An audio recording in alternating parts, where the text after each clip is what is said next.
Yeah.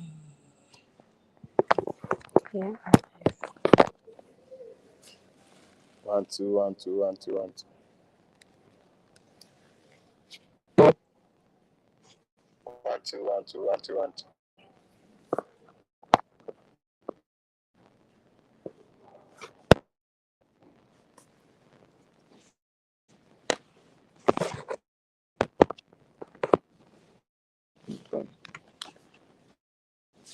Let's go.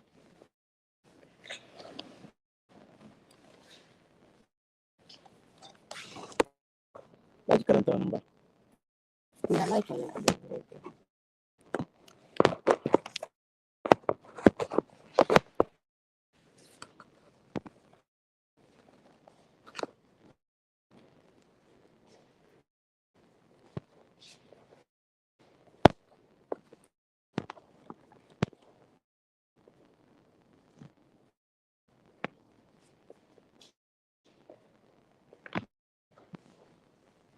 Hello, can you hear me? Hello, can you hear me?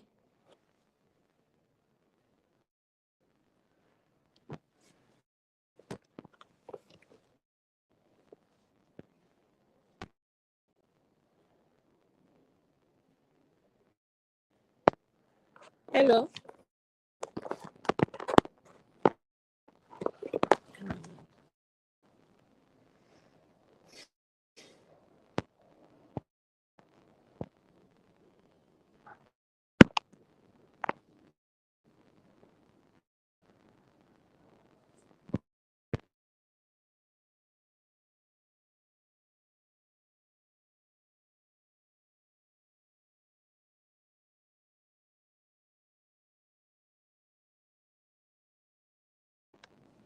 Hello, can you hear me?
Okay, hello. Hello, everyone, and welcome to today's live webinar. My name is Noreen Ebel, and I am truly excited to have you here. I don't know if you can hear me. If you can hear me, please drop a comment saying that you can hear me so that I'll know that we are working together. Please, if you can hear me, kindly drop a comment so that I'll know that we are together. Please say hello in the chat and tell me where you're watching from if you can hear me.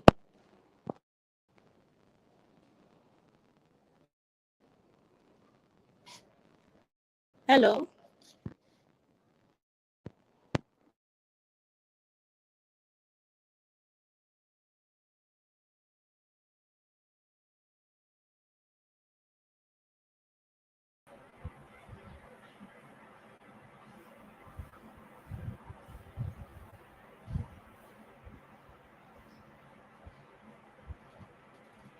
Are you sure we're not going to use Google Meet for this?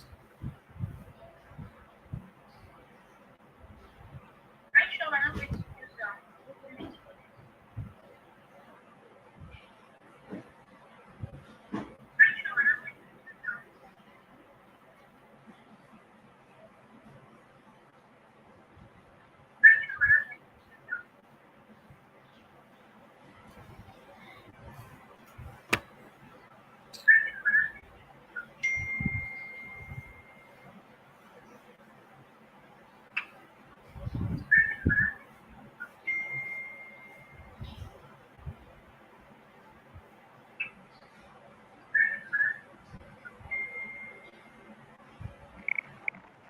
Hello, can you hear me?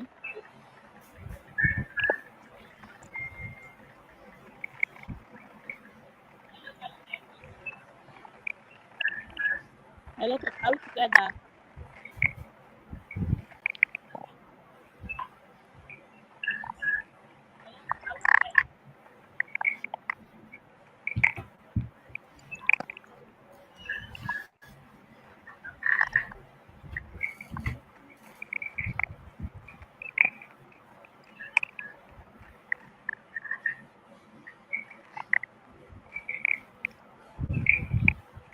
Thank you all for joining. If you can hear me, please drop a hello in the comment section so that I know that we are working together and you can hear me.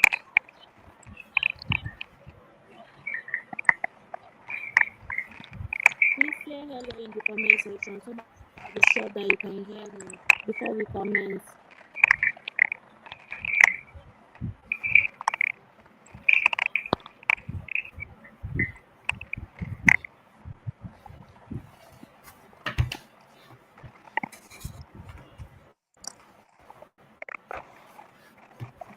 Hi, can you guys hear me?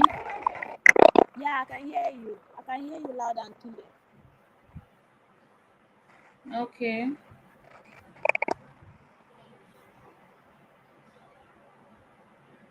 How are we doing?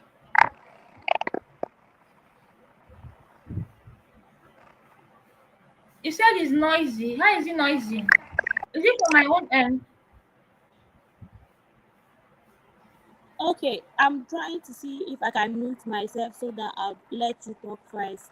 Or should I go first? Okay, you can go first. Okay, thank you very much. Thanks for the opportunity. Hello, everyone. Welcome to today's live webinar. My name is Norena Ebel, and I'm truly very excited to have you here. Thank you all for joining. Thank you for taking out your time for this session, right? So today we'll be discussing about so many things that you would get to be enlightened more about. You may probably know it, or you get to know more about it, ask questions, and we have professionals to answer them. We have with me in this live webinar visual assistant coach. We have with me also someone who, if can, okay, we have also someone who is very good with web designing and is going to be answering questions. And me, I'll be here to guide or let me say talk about ghostwriting, content writing as well, and take questions. Okay, so first of all, before I go further into what ghostwriting is, or let me say, before I go deep into ghostwriting, because I am a ghostwriter and digital marketing strategist. So I would first of all start with what ghostwriting is, right? So what is ghostwriting? We Ghostwriting actually means you writing for someone, but you're not actually going to take the credit for it. You get paid for writing, right? But your name is not going to be used. Rather, the client that hired you and is going to be paying you. Okay, I just saw a message, someone saying he can't actually hear me because my network is breaking. Okay, so I'm good. Can you hear me? Am I clear and audible enough?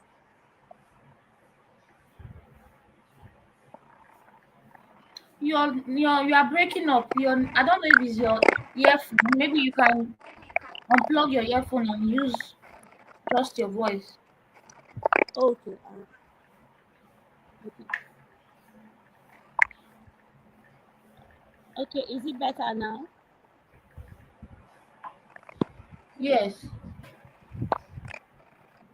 Okay, all right. So like I was saying earlier, I said I would be talking about ghostwriting and content writing, right? Because I am a specialist in ghostwriting a digital marketing strategist. So first of all, before we go deep into or we dive into what ghostwriting is, I would want to talk about what ghostwriting itself is. So what actually is ghostwriting? Ghostwriting means you writing for someone, like you're writing for someone else, but then you're not taking the credit, or you're not going to be the owner of that write-up that you wrote, but you're going to be paid as a freelancer. You're going to be paid for your expertise or your time, your energy, and everything you're putting into the writing, but you cannot take ownership for it. Your name is not going to be used, rather, your client's name is going to be used, right? So there are so many kind of ghostwriting gigs that you can actually take. Some of them are like blog posts, social media content, LinkedIn, thought leadership, ebooks is the most popular one, founders playbook, um, uh, speeches, you can write speech for founders, autobiographies, website copywriting, scripts, emails, and newsletters. So those are kind of ghostwriting gigs that you can actually do. Yeah. So does ghostwriting actually pays? Yes, it does. It does. It pays, because if it doesn't pay, nobody would want to take ghostwriting gigs, or nobody would want to learn ghostwriting, or nobody would want to take ghostwriting. And one thing I love about ghostwriting is there is high demand for ghostwriting, yeah, and then the competition is kind of low. Even though of late, I noticed that people are beginning to take ghostwriting seriously. Yes, you can actually work from home, because I work from home as a ghostwriter and digital marketing strategist. And I'll just say that you work globally. You're not just working where you are located. You can actually work from. You can work for clients even internationally. And the skill improves with practice. It's not something you just start immediately and you expect to be perfect in it. With time, you get to see that your skills improves and you get to write better and better and better.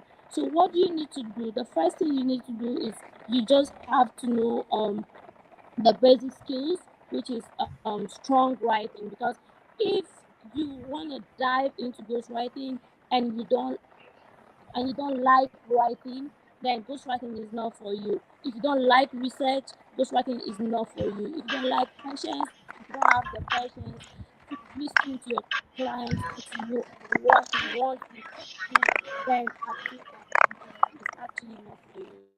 But if you write very well, maybe from your secondary school days, you'd observe if you love writing very well, and if you love to read as well, if you like to research, because ghostwriting work hand in hand with writing and researching, and you have to your confidentiality have to be top notch, because you don't expect for example now Coach Ada is a very busy person. I'm just trying to use her as an example, and then she wants to write her experience from maybe the first days of when she started coaching to okay, when she started learning video assistant to coaching, and then she wants you to write maybe a book for her, and then you don't have the patience to listen to what she has to tell you. You you don't have the confidentiality. You're that kind of person that talks too much. You want to talk to Mr. ABC. Hey, I've been hired by Coach Ada. I've been writing our book. Oh, I wrote the book for Coach Ada. You see, you definitely be betraying your clients trust. So you have to work with confidentiality. And the next thing is I'd say is you have to have this emotional intelligence. And your speed have to be reliable and top notch, because if you're writing for yourself now, you can take as long as 6 months writing just a particular book, right? For example, but if you're writing for a client, you have a deadline to deliver. It could be maybe 2 days, it could be maybe one week. It depends on how you communicate with the client. Now, so if you feel like it takes too long to write a particular book for your client. I'm just using book as an example because there are so many um, ghostwriting gigs, like I mentioned earlier. So if you're gonna take longer than 6 months to just write for a client, you definitely lose the client because of timing. He or she needs uh, the work very fast, and you cannot deliver because you work within your spacing or something. So it's not gonna work for you. And the most important thing in ghostwriting is you understanding your client's voice, the client's tone. We call it client's tone because if I am a friendly person and I love to use jokes in most of my writing, maybe from my blog post, and the client I'm writing to is much of a professional person and is much of someone who is not a friendly person. You cannot write you cannot use the same tone for Mr. A and Mr. B. Take for example now, I've used three examples now. If you're writing for someone like let's say Chimamanda, who is a writer, for example, I'm just using her as an example. If you're writing for Chimamanda, you know that her tone is going to be different from maybe writing for Ned Nwoko because he's a politician and she's a writer and she is an influencer, edu influencer, I'd say. Then if you're writing for somebody like Cora or BD, you see that she's a dancer and a influencer in social media, right? So the two tones is going to be different. It's not going to be the same. So your tone for your clients, you have to understand the tones for the client before you even dive into writing for the client, right? So you have to study the client's tone. And how do you study a client's tone? In most cases, the first way to study your client's tone is from reading their old posts. Um, How social media Marina, they are posts. complaining that you are breaking. Oh, Hello, yeah, I'm with you. they are complaining that you are breaking. Okay, so should we? I don't know. I'm not using headphone actually. But Should can we you guys use? hear me I'm not. clearly? Yeah, Can I you can guys hear hear me you. clearly? I can hear you loud and clear. How about now? Can you hear me? Can we move this to Google Meet? Okay, all right, that'll be fine. Okay. It's really breaking. It's breaking up. Let me quickly create a link on Google Meet and send it, please. Okay, all right. It's breaking. They are complaining that they can't hear you. So and people Okay, are leaving. all So right. if they leave the meeting and they are not hearing you, so it doesn't make sense.